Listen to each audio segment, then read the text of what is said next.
Labas, Linas Matulis, Gyvenimo dizaino laboratorija, 5. video iš Atgauk savo tikrąją galią serijos. Su Velykom. Viskas, pasveikinau, judam toliau, prie reikalų.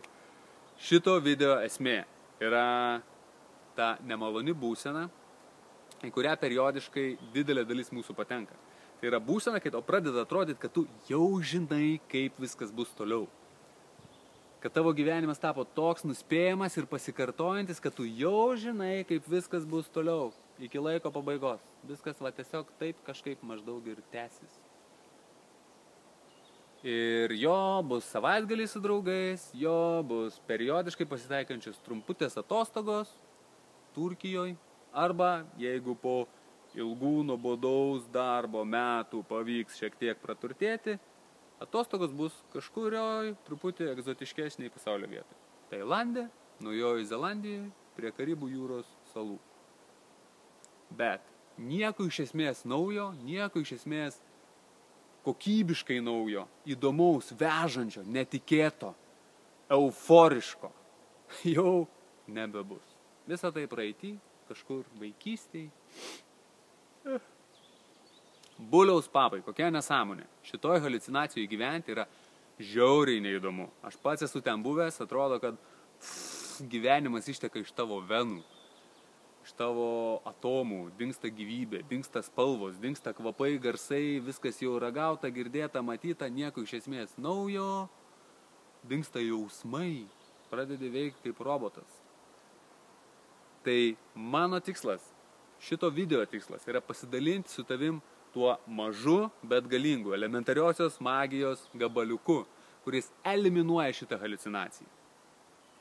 Ir tas mažas, galingas, elementariosios magijos gabaliukas prasideda nuo paprasto suvokimo, kad dabar, kai tu matai mane kito interneto pusėje, savo ekrane, tu girdi mano žodžius, galbūt matai, kaip aš judu, ir tu nežinai, koks sekantis mano žodis bus.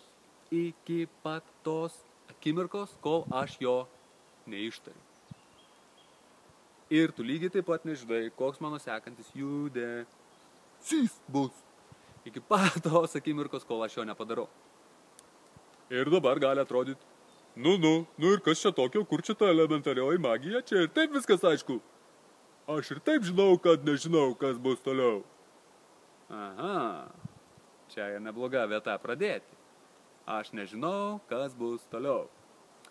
Labai gerai, bet lik su manim, nuo čia istorija daros dar įdomesnė, nes už tai, kad tu nežinai, kaip aš kalbėsiu toliau, yra daug įdomiau tai, kad aš pats nežinau, kaip būtent aš kalbėsiu toliau, kaip būtent mano kūnas judės toliau.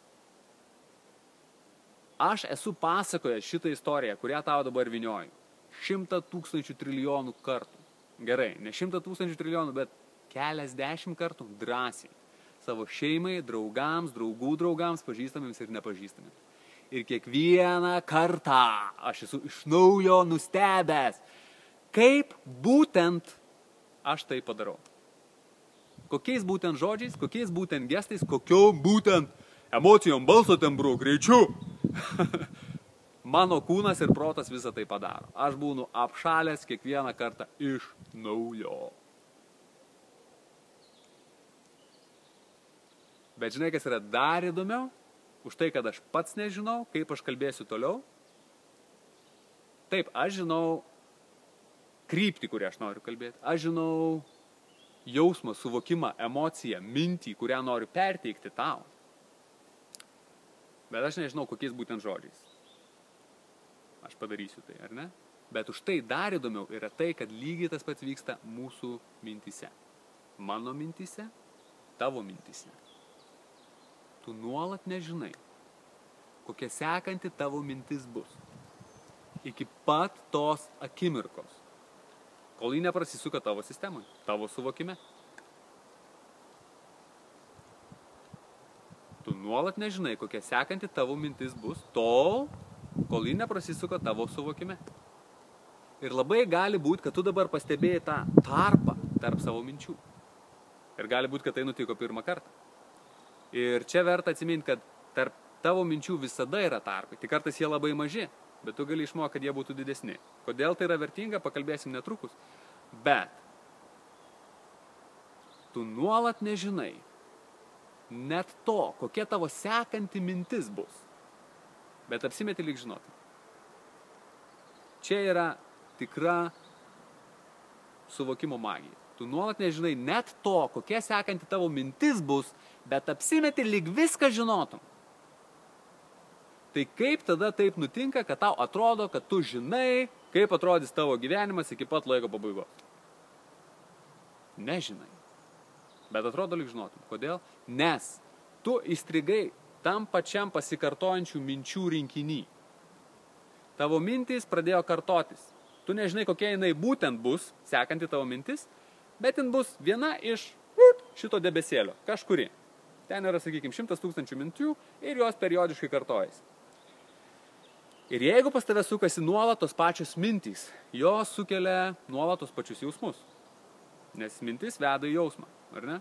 Ir atvirkščiai, nebijotinai. Bet jeigu tu pagalvoji, kad blemba, kodėl aš esu toks nevykėlis, tai yra tam tikras žodžių junginys, tam tikra žodžių konstrukcija, sakinys, mintis. Ir ta mintis priverčia tave jaustis atitinkamai, ar ne? Ir jeigu tu pagalvoji, blemba, kaip man pasisekė, kad aš esu gyvas ir turiu visas savo kūno dalis, ta mintis priverčia tave jaustis vėl visiškai kitaip. Tai jeigu tu suki tam tikrą pasikartojančių minčių rinkinį, tos mintis sukelia tam tikrą pasikartojančių jausmų rinkinį. Ir tavo jausmai nulemia tai, kokie yra tavo veiksmai. Mintys, jausmai, veiksmai. Tos pačios mintys, tie patys jausmai, tie patys veiksmai, tie patys rezultatai. Ir tu pradedi haliucinuot, kad tu jau žinai, kaip tavo gyvenimas atrodys iki laiko pabaigos. Kai tuo tarpu tu tiesiog kartojai visą laiką tą patį ir pradėjai haliucinuoti, kad taip tiesiog yra, pasaulis tiesiog yra toks. Tai, jeigu tau atsibodo ta kryptis, kurią tu iki šiol keliavai, nematoma gyvenimo kryptis, ar ne? Kurią tu sukėlei pats savo nuolat pasikartojančiom mintim, jausmais, veiksmais, rezultatais, tau tai reikia išmokti įsileist naujas mintis. Įsileist naujas mintis. Nustok kartoti lygiai tą patį savo nuolat. Pradėk pastebėti tą tarpą tarp minčių. Pradėk daryti jį vis didesnį. Įsileist naujas mintis. Įsileist tas istorijas, kurios tave veža, kurios tau naudingos, kurios tave uždega, įkvepia, verčia judėti toliau, patirti kažką naujo. Ir daryk veiksmus, kurie yra už to tavo įprastų veiksmų spektro. Daryk veiksmus, kurie tave gazdina, bet įkvepia.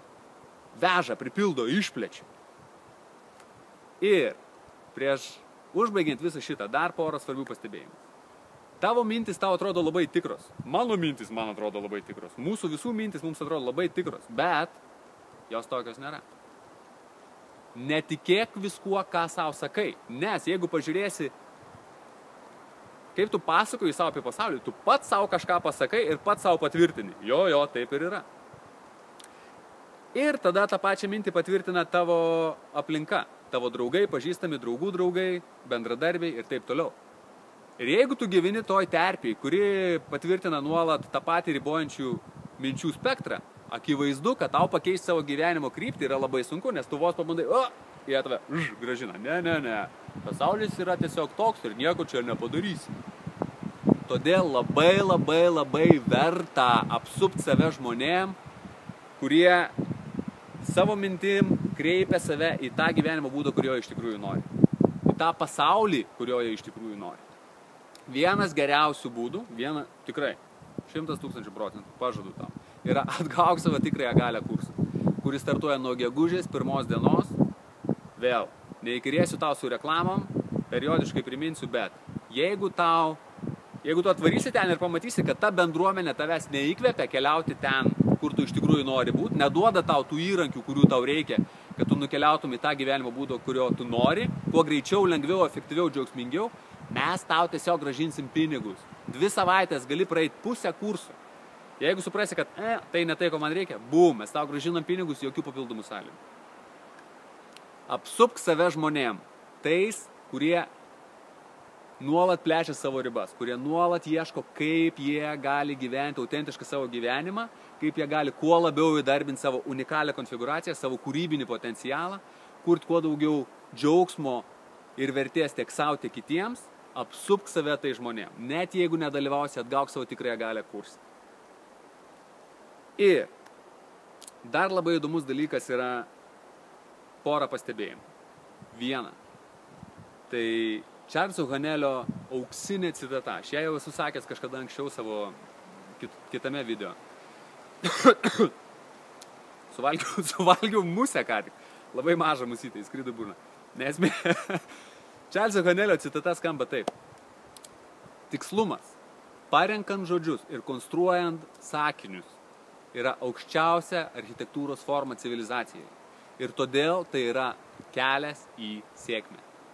Rinkis tas mintis, kurios tau yra naudingos, kurios yra džiaugsmingos, kurios kuria vertę tau ir kitiems. Nebesirink tų senų minčių, kurios atgyveno, kurioms nebepakeliui su tavim.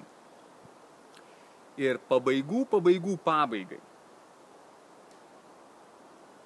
Vienas kažkuris iš senovės graikų filosofų yra pasakęs, kad didelio arba brandaus proto požymis yra sugebėjimas įsileisti mintį, apsvarstyti ją iš visų pusių, skirtingais rakursais, pažiūrėti ją. Ir tik tada nuspręst, ar ją pasilikt, ar atmest. Kai tuo tarpu didžioji dauguma žmonių, netreniruotų, nebrandžių protų, jie poink, net neįsileidžia naujų minčių. Autentiškas gyvenimo būdas, aš galiu išmokti valdyti savo psichologiją ir žinoti, kaip veikia mano neurofiziologija ir galiu įdarbinti technologiją tam, kad uždirbčiau pinigus internetu tiek, kiek man jų reikia ir kad galėčiau gyventi ten, kur noriu, taip, kaip noriu ir daryti tai, kas man iš tikrųjų svarbu kiekvieną dieną. Ne, taip nebūna. Bum, išmetė mintį. Cink, pum. Kodėl jie tą mintį išmeta? Todėl, kad pas juos, kad jie palieka per mažus tarpus. Jie taip įpratę savo kalbėti, pasakoti tas pačias istorijas, kad jie tiesiog nepalieka tarpo savo mintise, tam, kad įsileistų naujas mintis. Tai įsileisk naujas mintis, palik tą tarpą. Prisimink, kad tu nuolat nežinai, kas bus toliau. Kad tu nuolat gali mąstyti vis aukštesnės kokybės mintis, kurios ves į aukštesnės kokybės jausmus. Ir tie veiksmai ves į aukštesnės kokybės veiksmus ir rezultatus. Ir tu gali pradėti daryti po vieną mažą žingsnį per dieną. Ir jeigu tu suksi bent po vieną laipsnį savo gyvenimą, po vieną laipsnį per dieną, tai 180 dienų tu eisi visiškai priešingą kryptim, negu tu iki šiol. Viskas. Jeigu tau patiko šitas video, jau žinai, ką daryti. Kaip visada, pasidalink su vienu savo draugu. Labai padėsi tiek mums, tiek jam, tiek kitiems, kurie pamatys šią žinutę. Su sąlyga, kad tu tikėjai, kad jinai gali būti vertinga, ar ne? Ir vėl, kaip visada, eik į pasaulį, daryk naujus, vis kokybiškesnius veiksmus ir būk nerealus. Susitiksim labai greitai, rytoj.